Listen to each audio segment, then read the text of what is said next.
આવો જોઈએ પુરાણની માહિતી. જે પૂર્ણ સત્યને નવી રીતે કહે એનું નામ પુરાણ. વેદ અને ઉપનિષદમાં જે સત્યો મંત્રોના માધ્યમથી કહેવામાં આવ્યા છે તે જ સત્યો એ પુરાણોમાં કથાના માધ્યમથી કહેવામાં આવ્યા છે. આવો જોઈએ પુરાણ કેટલા છે, કેટલા એના શ્લોક છે, તેમના ઉપપુરાણ કેટલા છે, એમના નામ શું છે, સર્વ વિગતે માહિતી જોઈએ. આ પુરાણ છે 18, તો તેના નામ શું છે, તેના શ્લોકોની સંખ્યા કેટલી છે, આવો આપને વિગતે વાત કરું.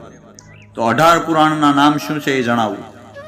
બ્રહ્મ પુરાણ, પદ્મ પુરાણ, વિષ્ણુ પુરાણ, શિવ પુરાણ, શ્રીમદ ભાગવત પુરાણ, નારદ પુરાણ, માર્કંડેય પુરાણ, અગ્નિ પુરાણ, ભવિષ્ય પુરાણ, બ્રહ્મવૈવત પુરાણ, લિંગ પુરાણ, વરાહ પુરાણ, સ્કંદ પુરાણ, વામન પુરાણ, કુર્મ પુરાણ, મત્સ્ય પુરાણ, ગરુડ પુરાણ અને બ્રહ્માંડ પુરાણ.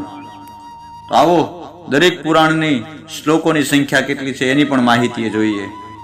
તો બ્રહ્મ પુરાણમાં 10,000 શ્લોક છે, પદ્મ પુરાણની અંદર 55,000 શ્લોક છે, વિષ્ણુ પુરાણની અંદર 23,000 શ્લોક છે, શિવ પુરાણની અંદર 24,000 શ્લોક છે, શ્રીમદ ભાગવતની અંદર 18,000 શ્લોક છે, નારદ પુરાણની અંદર 25,000 શ્લોક છે, માર્કંડેય પુરાણની અંદર 9,000 શ્લોક છે, અગ્નિ પુરાણની અંદર 15,400 શ્લોક છે, ભવિષ્ય પુરાણની અંદર 14,500 શ્લોક છે, બ્રહ્મવૈવત પુરાણની અંદર 18,000 શ્લોક છે, લિંગ પુરાણની અંદર 11,000 શ્લોક છે, વરાહ પુરાણની અંદર 24,000 શ્લોક છે, સ્કંદ પુરાણની અંદર 81,100 શ્લોક છે, વામન પુરાણની અંદર 10,000 શ્લોક છે, કુર્મ પુરાણની અંદર 17,000 શ્લોક છે, મત્સ્ય પુરાણની અંદર 14,000 શ્લોક છે, ગરુડ પુરાણની અંદર 19,000 શ્લોક છે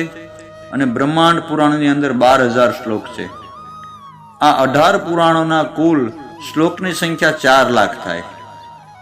આ 18 પુરાણો ઉપરાંત એના ઉપપુરાણ પણ ઘણા છે, જેવા કે સનત પુરાણ, નારસિંહ પુરાણ, નારદ પુરાણ, શિવ પુરાણ, કપિલ પુરાણ, માનવ પુરાણ, ઔશનશ પુરાણ, વરુણ પુરાણ, કાલિકા પુરાણ, સાંબ પુરાણ, સૌર પુરાણ, આદિત્ય પુરાણ, માહેશ્વર પુરાણ, દેવી ભાગવત, વશિષ્ઠ પુરાણ, નંદી પુરાણ, પારાશ પુરાણ અને દુર્વાસા પુરાણ.